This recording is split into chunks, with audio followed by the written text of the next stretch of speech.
This is the Shango Diaries, a love story told in emails and whispers. Before the receipts, before the red flags had names, just a girl from Mount Vernon and a man called Shango, building something messy, magnetic, and maybe meant to be. It's the moments we don't post, the truth we send at 2 a.m., and the kind of love that teaches you about yourself, even when it breaks you open. Based on a true story written by Madison. Welcome to the Shango Diaries, where love is layered and nothing is just a coincidence. The feelings are all over the place. The connection's getting deeper. And Monica, she's stuck between wanting him bad and wondering if it's even good for her.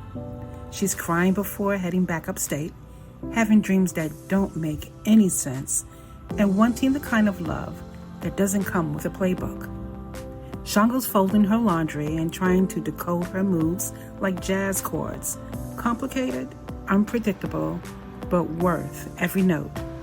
Lucid dreams, missed orgasms, Brooklyn heat, and love letters that don't always land the way she meant them to.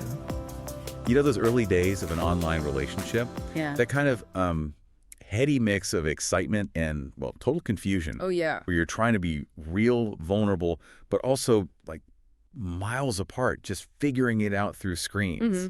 It's messy. Definitely messy. Exactly.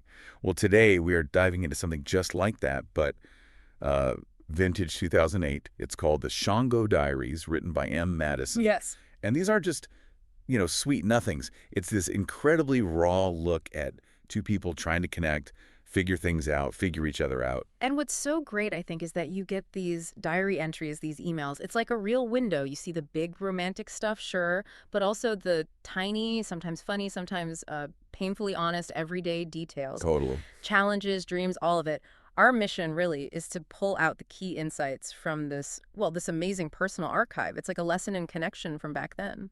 So yeah, get ready. There's love, there are laughs, definitely some tears, and maybe a few moments that'll make you cringe with recognition. Mm-hmm. It's like finding a time capsule of digital romance before, Instagram filters. Right, when the stakes felt different somehow. Okay, so let's set the scene. 2008, we're using the recaps from The Shango Diaries written by Madison. We've got Monica in Brooklyn, and her life sounds full. There's a new puppy, DOG, this bull mastiff. Oh, wow. A bull mastiff puppy. That's a handful. Right. Plus business moves, chasing voiceover work, and then these intense late-night emails. And meanwhile, Shango's out in L.A. Yeah, West Coast vibes. He's working on an audiobook, apparently rolling cigars. Okay. Interesting hobby. And maybe dodging some old heartbreak. It's all a bit mysterious. Sounds like a character. It really does. And those recaps, they tell us Monica's inbox is, quote, a whole vibe flirty and full of feels. I love that phrase, full of feels. So 2008. It really is. And it points to how important that digital space was becoming for emotion, right? It also mentions love's getting louder, boundaries are getting blurrier. Ooh, boundaries getting blurrier. That sounds like potential drama. Well, yeah. But also maybe faster intimacy. When you don't have the physical cues, you rely more on the words, the sharing. Maybe you reveal more faster.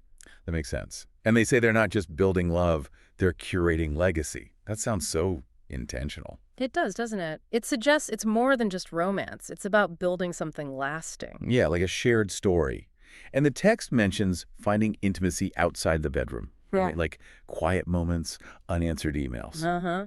Even the culture he brings, like Alvin Ailey's Zen Corners, it's about creating a whole world together, even across the distance. It really sets up the complexity, doesn't it? This isn't just flirting. Not at all. Okay, speaking of complexity, let's dig into this email exchange from June 2008. This is where things get really raw. Okay, I'm ready. Monica kicks it off. Friday, June 13th, 7:23 p.m.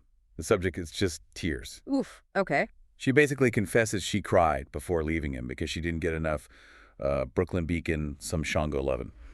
Her words. Wow, straight up. And she adds this line, you're going to laugh, but this is what we do, and we add 5 years to our lives in the process. It feels almost like she's daring him, It really does. Like, here's my messy truth, deal with it. Yeah. So how does he react? Well, his reply comes in the middle of the night, Saturday, June 14th, 3:31 a.m. Uh-oh. Middle of the night replies are rarely good. Right. And he sounds frustrated. He says she, like, picked a terrible time to get emotional and didn't explain why she was upset. He felt left hanging, worrying. The classic what's wrong, nothing scenario. Totally. He says, I ask an honest question and expect the same in return, Well, and not always to have to pull teeth with you. He needs that openness. Which is fair, especially long distance. You need clear communication. And then the kicker, amidst all this emotional stuff, he adds, I am still cleaning your clothes. Oh my God, that's brilliant. Mhm. So real. Like, we're having this deep emotional conflict, but also your laundry. Exactly. Just grounds it all, doesn't it? So Monica replies a few hours later, Saturday, 7:14 a.m., and she just lets loose. Okay, what does she say? 3 reasons. Typed out. 1, I really didn't feel like making the trek upstate. 2, I barely got any dick from you. 3, period coming next week, so the hormones are raging. Whoa. Okay, no filter whatsoever. Points 1, 2, and 3. None.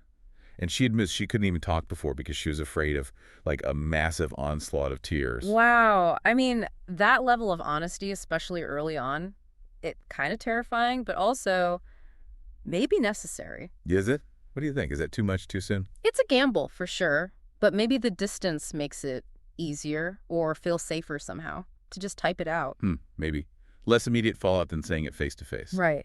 But it forces the issue. No hiding. She's laying her needs, her physical state, everything right out there. It's forcing him to deal with the messy reality. So how does he deal? His reply comes later that morning, Saturday, 11:10 a.m. Okay, the verdict. Equally direct, maybe more so. He's like, 1, if you didn't want to go, you should have said so. Fair enough. Practical. Then number 2, this line is something else. How many times do I say, if you see the dick, grow the dick and take the dick? Not my issue, as we were both working this week and preoccupied. Wow. Grow the dick and take the dick. That's a communication strategy. Hasn't it? It's aggressive, but also kind of places the responsibility back on her. Like, if you want it, initiate it. It's definitely putting the onus on her to be proactive about her desires. It's not just about sex, is it? It feels like a metaphor for communication in general. Speak up. Totally. And then number 3, I need a calendar on your cycle so I know when you get crazy. Oh, Shango, no, just no. I know, right?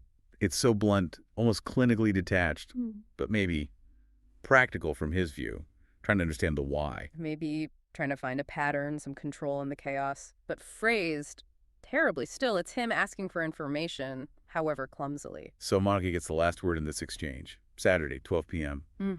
She kind of acknowledges his point about time, saying she didn't want to get greedy. Okay, a little bit of backtracking or understanding. Maybe a bit of both. But she circles right back to being sexually frustrated, blames the heat, the busyness. Still putting it out there. Yep, even throws in, it's too hot for even a jump off, so I have to keep myself concentrated with work and mommy stuff. Wow. So after that whole intense back and forth, the core frustration is still there. It is. Yeah. So what does this whole episode tell us about them, about relationships? Well, it's a fascinating clash, isn't it? Her emotional, maybe indirect initial approach, his demand for directness, for facts. Right. But the key thing, I think, is they are communicating. It's messy, it's painful, he says some questionable things. Definitely. But they're engaging with the hard stuff. They're negotiating needs and boundaries in real time, which is crucial. Maybe the raw honesty, even if jarring, is what helps build something real, especially when you're dealing with distance. It's like stress testing the connection. Stress testing, I like that. Brutal, but maybe effective. Okay, so from that very conscious, very verbal conflict, let's shift gears completely to the subconscious. Ooh, okay. Where are we going? Monica's dream. She has this incredibly vivid, lucid dream, where you're dreaming. Yes, lucid dreaming. Fascinating stuff. Feels so real. Totally. And this one. Wow. She emails her friend Todd about it. Monday, June 16th, 8:09 a.m. Subject, dream. Lay it on us. Okay, deep breath. Yes. DOG, the puppy, leads her to an empty room. She finds her brother looking sick, bad teeth, and bald, like Shango. Interesting parallel, the baldness. Right. Then their mom appears, nurses him, his teeth are fixed, but he has to leave. Monica tracks him to a hotel, there's a helper, and then 2 dead couples. Dead couples. Yep, wrapped in plastic, sealed with ointment and twist ties. Okay, that's unsettling. Gets weirder. Next, she's in a big house with Shango. They walk in on his female relative having sex with 2 boys. Oh my. Monica's reaction in the email, we watch, hey. Then people look back at them like, what? Just casually observing, okay. Then, final scene. A warehouse, She's way up high on this tower, computers everywhere. She's scared of heights, needs to get down. She tumbles. But she and Diogi land safely. But everything's scattered. And her first thought, I'm going to have to clean this shit up. Wow. What a journey. That's a lot to unpack. Seriously. So Todd, the friend, replies Monday morning. His take is mostly positive.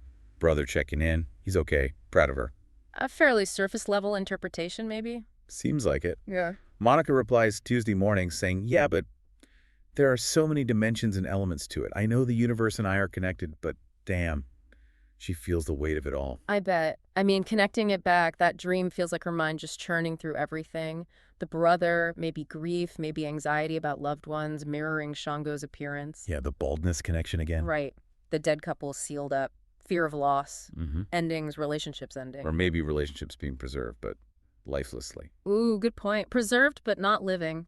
And the scene with Shango's relative, maybe exploring comfort with his world, or just subconscious processing of intimacy, sexuality, observation. And the fall to the tower. That feels huge. Fear of heights, losing control, tumbling down but surviving, only to face a huge mess. I'm going to have to clean this shit up. Exactly.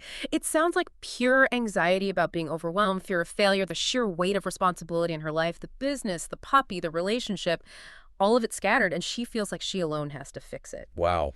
It's like when the direct communication lines are fraught, the subconscious goes into overdrive, throwing up these wild symbols to process it all. It really shows how much is going on beneath the surface, doesn't it? Okay, so after all that, the intense emails, the wild dream, where does that leave Monica and Shango? Good question. Is the connection frayed? Strengthened? Well, Monica sends another email. Friday, June 20th, almost midnight. Subject, Monica and Shango. Simple, direct. And the message is short, but tells you a lot. Yeah. Big Daddy, I still get excited at the sound of your voice. No! More so now that my evening is going to consist of listening to this audiobook. Yeah. So H-A-T.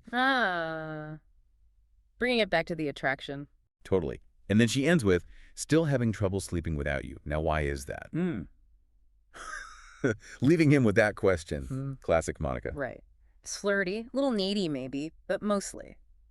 It shows that core connection is still there, after everything. And that's fascinating, isn't it? Despite the conflict, the frustration, the subconscious turmoil revealed in the dream, that fundamental pull, that longing, it endures. Yeah. Maybe facing that hard stuff, that raw honesty in the emails, actually deepened the bond. Like they went through something tough and the attraction is still potent. It suggests that real intimacy isn't about avoiding the fights, but about what happens after. Can you come back together? Exactly. Can you navigate the mess and still feel that excitement at the sound of their voice? Yeah. That seems to be the legacy they were building, consciously or not, a resilience. So, wrapping this up, what are the big takeaways for us listening now, thinking about our own connections? Well, the Shango Diaries, written by M. Madison, really hammer home how vital honest communication is, right? Even when it's awkward or painful or involves a cycle calendars. Yes. Maybe especially then. And also how our subconscious is always working, processing things through dreams, giving us these weird symbolic clues. Definitely. Pay attention to your dreams. And it shows how complex and, well, sticky real intimacy is. It persists through fights, distance, puppies. Sexual frustration. All of it. This dive really highlights that relationships, digital or not, are this constant negotiation. What we say, what we hide, what our dreams reveal. It's all part of the dance. A dance we were figuring out even back in 2008 through emails and diaries. For sure. And maybe the insight for you listening is that embracing that uncomfortable honesty, facing the messy bits both in your communication and your own head, that's actually the path to something deeper. So the final thought to leave you with, as you navigate your own connection, how much are you really letting someone in? When it comes to getting what you need, are you ready to, well, as Shango so delicately put it, grow the dick and take the dick in your own life. Metaphorically speaking, of course, mostly. Mostly. Something to definitely think about. So, love's got Monica wide open, and the road ahead, still a little blurry, with a side of what the hell am I doing? But Monica's not running, not this time. She's sitting in the front seat of her own becoming. Windows down, playlists on blast, tears drying in the breeze. So, catch you next week. Same heart, same heat, same beautiful mess. This is the Shango Diaries. where the truth always pulls up uninvited.